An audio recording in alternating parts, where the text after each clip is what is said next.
So how do I know that this X company that I selected to save my cord blood and tissue is following an international standard?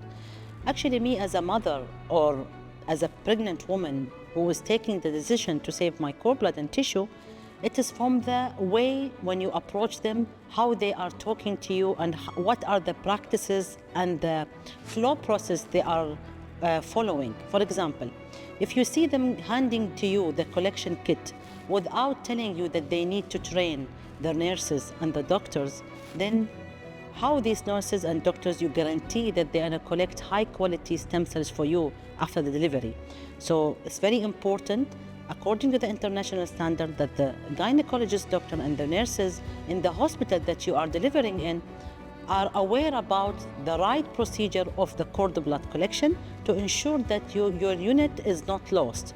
Because if the collection was not in the optimal way, that you might lose this cord blood units and you might lose the stem cells. So this is one of the main points that the standard is focusing on.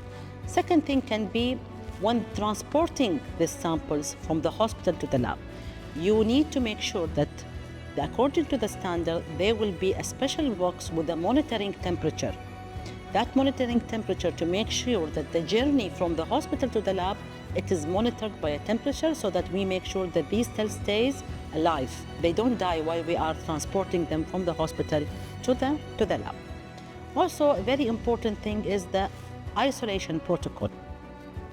It might be difficult to know technique, a lot of details inside what's going on. I'm not requesting the mother to know the details.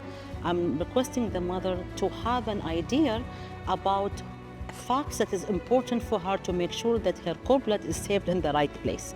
So these kind of points that we are discussing about, which is the collection procedure, the training, the kept in the right environment, transported in the right way, isolated with the automated procedure.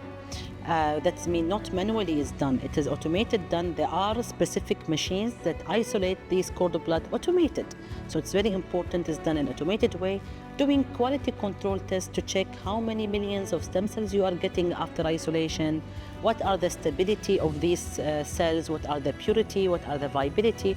All this information is very important that the mother has an overview about it, or the parents, so that they can make an informed decision when they are keeping this unit within this lab for 30 years.